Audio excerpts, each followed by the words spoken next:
Tungod kay ang Ginoo hari man sa tibuok kalibutan, matud pas atong tubag sa Salmo, siya'y magbuot unsay mahitabo sa kalibutan.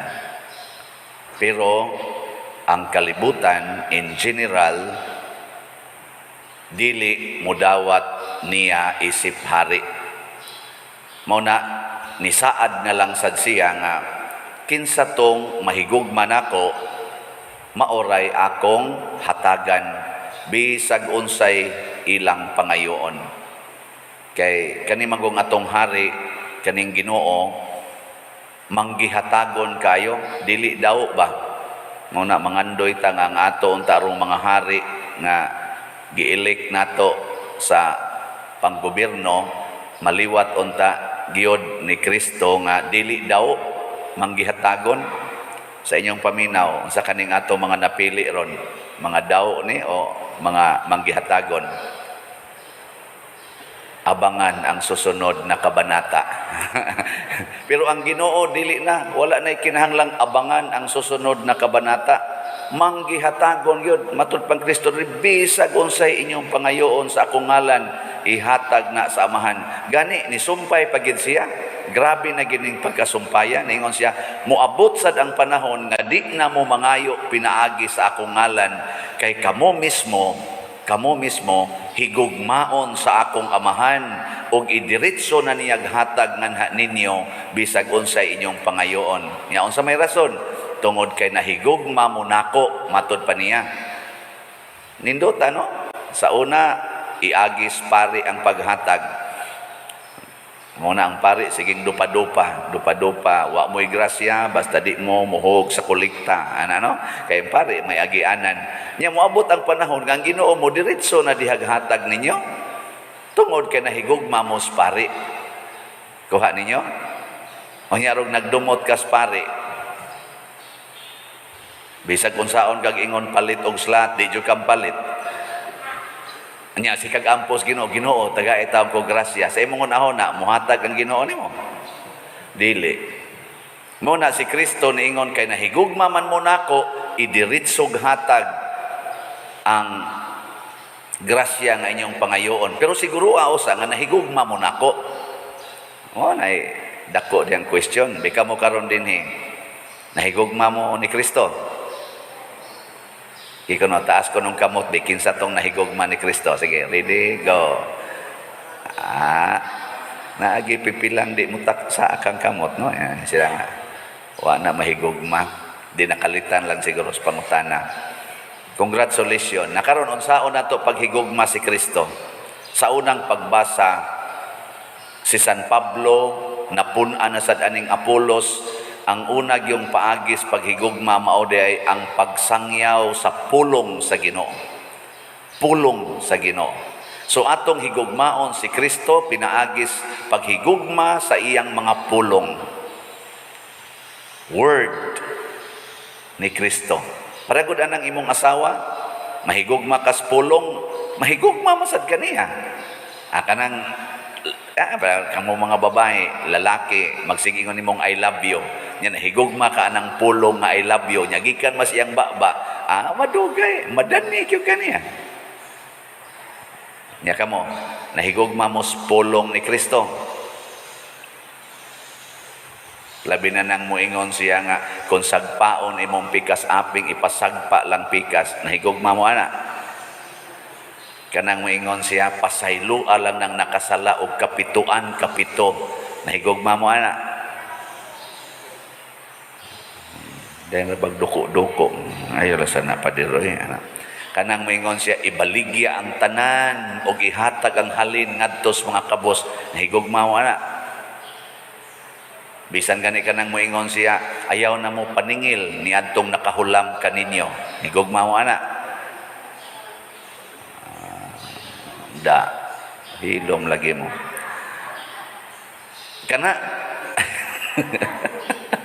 Kana sa primero pa lang ng paagis paghigugma ni Kristo, ha?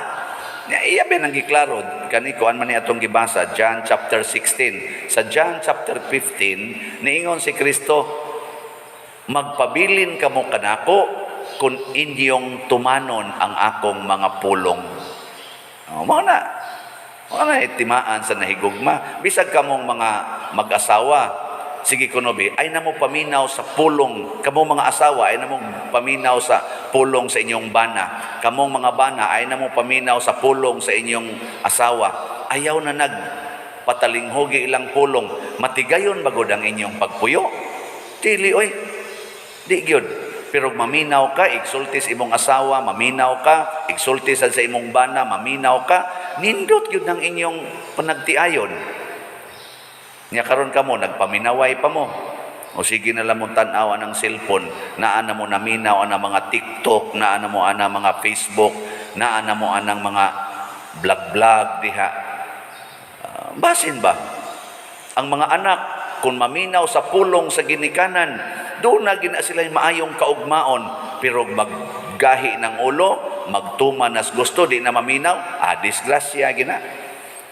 Bita ka ng anak ko sa prisuhan, kita na magitay monthly nga pag-adtos prisuhan, o niya, sa una ako, 5 years man gyud ko nga prisuhan ragay akong assignment.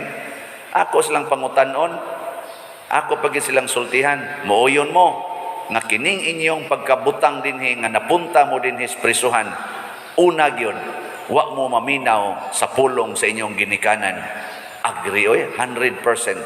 Nako bisag unsa kang ilad sa ginikanan, mubadlong gina sa anak basta ni aksyon nagkahiwi. Ako ganing papas una, hinigarilyo, hinabako unto kayo. Ni aksyon mig tabako. First year high school ko, aksyon kong tabako, sigarilyo, lumboy, ano ba? Kitaan man kong papa, ingon dis papa, istorya mi ba? Siya nga, ikaw, wap akay pangita, nisugod na kaana. Hibaw ko nga nisunod ka nako. Naadik naman ko ani, di naman ko ka biya. Ikaw, kayo pa magkakasugod, may unta, ayaw na lang sa paadik. Ingon na pagkasulti, naminaw ko, agibiyaan ako. Sigarilyo, inom na lang. Inom. inom ako. Pari gani, sayo pas buntag, inom naman gani. Pero di na ko, wako adang hubog-hubog. Si Papa, di man sa to palahubog. Mo inom lang, pero dito siya palahubog. Niyag mahubog sa to siya, murag ka na mo antingog, murag mo kuana, pero magpabilin yun ang katarong siyang pagkatao. Na, ako lang ng gisgutan kaya ang pagpaminaw sa pulong. Kamo sa mga ginikanan, malipay sad mo, basta maminaw mo sa pulong sa inyong mga anak. Testing nyo. Ayaw pag nanasa ka anak. Ayaw ka nang igingon sa ibong anak nga 13 anyos, manguyab na ko, okay rani mo. Paminaw, paminaw in town. Crush kay kuan natong silingan man siya. Hay nanay sa kana bang daghan kay patik na siga kay mata. Ganahan man jud ko ana niya maoy ang but ba mura man kog mabuang ana ba. Paminaw imo masang yaw-yawan. Ayaw. Amo na ha. Pulong sa Ginoo. Ikaduha, unsa may atong paagi sa paghigugma ni Kristo, higugmaon ang iyang presensya. His presence. Naman ko'y usahay, ganahan ka maminaw sa pulong sa tao, pero di ka ganahan kung naa siya tupad nimo. Muna, kusog naron ka ng cyber relationship. Cyber ba? Kanang virtual relationships. Sweet kay na sila diha. Love you, miss you, I cannot sleep without you. Your text completes my life. Mga inana ba? Mga apil kay ko na usahay. Virtual. Muna ron kusog kay narong virtual words, exchange of words, pero inigabot sa presence. Ngayon din, sige, uyab na ta, nasawa ko nimo. Sige, alingari, pangasawa. Sweet kay na sila inig primero. Managbuwag lang dayon, kay dili ka sustiner sa presence. Sibil na mi Father Oy, okay na kaayo. May na lang to, naka-realize ko nga I was mistaken. I still have another opportunity to move on. Hilas biya ninyo. Move on ka diha. Di ka sustainer sa presence. Paragod na mga ginikanan, magsigig take sa mga anak, uli na diri. Kay Unsa niya may tabo ni budak, worry kunuhay kay siya. Insa dia pa lagi migibuhat ma, amping ha, nya uli dayon dire. Kana, ini ka uli na panglaba. Nya di mo na ba kagahi bagi di mo suguon oy. Imo nang kasab-an ang iyang presence. Di ba? Hadlo ka ang imong bana adto maghigda sa silingan. Nya inig uli, inighikap iwaklisan animal. Ayaw. Mo bitan nang nibalhin dito kay sige sa gagwakli. Ang presence na karon nahigugma ba mo sa presensya sa Ginoo? Kinsay nahigugma sa presensya sa Ginoo tas kamot? Ay, okay. Isang. Niingon ra ba si Kristo, unsay inyong buhaton ngadto sa labing ubos, mao nay inyong gibuhat nga rinako. Pakan-a ang gigutom, paimna ang giuhaw, pasudlas inyong balay ang mga way balay, atimana ang mga masakiton. Ang sa patoy uban, sidinai, bistihi ang mga hubo, ug duawa ang mga pinirisong. Nahigugma ba mo sa mga pinirisong? Kinsay nahigugma din is mga piniriso, kana mga ex-convict. Wa na ini isa. Kinsay mo pasakas inyong balay sa mga ex-convict nga wa na intay mo dawat kay purtig yun ngilarag na buhat. Kinsay mo pasakan ninyo? Mao na patay ta na. Mao na nga si Kristo di gyud mao na. Ana. So bantay ha. Higugmaon ginatong Ginoo. Timan ha, kung mahigugma tas Ginoo sa iyang pulong o sa iyang presensya, ang tanan nga atong pangayoon sa Ginoo ihatag yun ug mahingpit ang atong kalipay matod pa ni Kristo. Ako bitaw na higugma mo gyud ko aning tanan akong gihisgutan. Higugma ko kamo kasaksi man mo ana. Nya ngayo ko sa Ginoo, Lord, ni ama ni gastuhanan para sa among Flores de Mayo ug sa kaning kuan, kaning aning Santa Cruzan, usa na balang kasimana na last week ba. Nang ni hangyo ko sa Ginoo, nya nang maligya tag 2,000 ka slots nga Mary's Inspiring Purity. Nya hangtod ni ugma natong pamaligya karon Santa Cruzan maron nato. Lipay kay ko nga ang atong halin niabot ng 1,279 slots. Di ba? Pakpak. 721 slots na lang. So, karon palitan nato ning 400 slots, ugma 500, sobra na ni. Palit mo ron, karon. Tag 500 raman ni. Tandugon, anang ingon ta ba nga ang Ginoo no muhikap gyud kasing-kasing nya kahibaw sa gyud kayo ang mahal nga birhen nga makaayo ni nga maong activity kay makapahimo ni natong mahigugma sa pulong og sa presensya sa Ginoo. Ang mga bata labing ubos gina sila, mo na sila mahimong mga hubo, mga gigutom. Gahapon perting aligrihas mga bata atong gipakaon kay gigutom, gipainom, kay giuhaw. Ana nya quizball diha, hatag og mga giveaways, perting ninduta mga bata lipay kayo karon mga dagko na saron kani paborito na ni namong father siguro kay mga gwapa man ni magbaspaso diha mga sagala, paborito na namo kani mo'y presence ana. Dili ayo sa anak kamo no inyo sa binuangan amo nang isipon nga para pareha ba sa beauty ni Mama Mary ba ana no why halo nga laway maobitan na ang ilang ipangsulob kadtong tag-as nga gaon di na mo sila pasulobon diha kanang anhin na lang dinhi magtungtong ba ana gagmay na lang kay na nagtungtong dili na mao kay lahi naman nag presensya ana mo na manghinaot ta nga ihatag sad sa Ginoo nga mahurot ni kahalin kay aron sad dili kayo mabira ang atong para sa operating expenses o para sa atong project. Lipay pod ko kay ang dopes gahapon bisan og na-focus taron aning pamaligya aning para sa special nga Mary's Inspiring Purity, nahalinan gyapon tag dopes gahapon nga 96 slots. Pakpak yapon.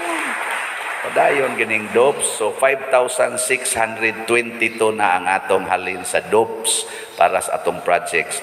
So mga igsuon kani malipay yung Ginoo ani kay nahigugma man ta sa simbahan. Ni komedya bitaw ko kay naman ko'y nadawat nga donation ba niya pagtan-aw na kog kinsay ka donate na hinumdum ko usam nis akong gipanguyaban sa unang awa ko sugta. Kadungog turon siya magkatawa to. Wa man ko sugtas una manguyab ko nya karon nipalit mag slots dako salamat in taon gisugot na gyud ko. Pero wa na mga tiwasono na sa gaming mga lawas wa na tay mahimo. David ay joke na siya kana bang anang mutandog jud ang Ginoo. Way personalan. Ginoo ang sentro, dili ako. Na-touch pagyud kay ko kay gahapon dinhi mga ning anhi ba taga didto ta sa atong silingan nga lugar sa Dumaguete. Panon gid sila dire. Ni sila pader wa gid milaing gi anhi tuyo gina mo ikaw gyud mo nang pertigid nila yung pa-picture dire. Nako astan sa no kanindot ani na malit mog slot pwede nang palit ito pa rin palit amin ako sige picture patag mayo. Sinan ka pero mas touching tong gabi kay ana ganing nigikan ko padong adto sa Luka kay nagmisa ko alauna ko nigikan nya pagikan ginako mo gipag-abot niya diri gahuwat hangtod na uli ko alas 10 gabi hapit na alas 10 gabi naghuwat kay mobalik na siya ngadto sa iyang gigikanan dito sa layong nasod. Di siya mobalik kundi jud ka pa picture nako personal. Nako matouch ko yung ana ba tingali dili gina ako kay unsa ra ni akong naong ang Ginoo yun. Pertigon niyang gakos kay lipay jud kay siyang kita siya nako. Nibaos lang po ko gakos lang. Kana ra di ka maom sa kuan Bitaw na kayo, praise the Lord.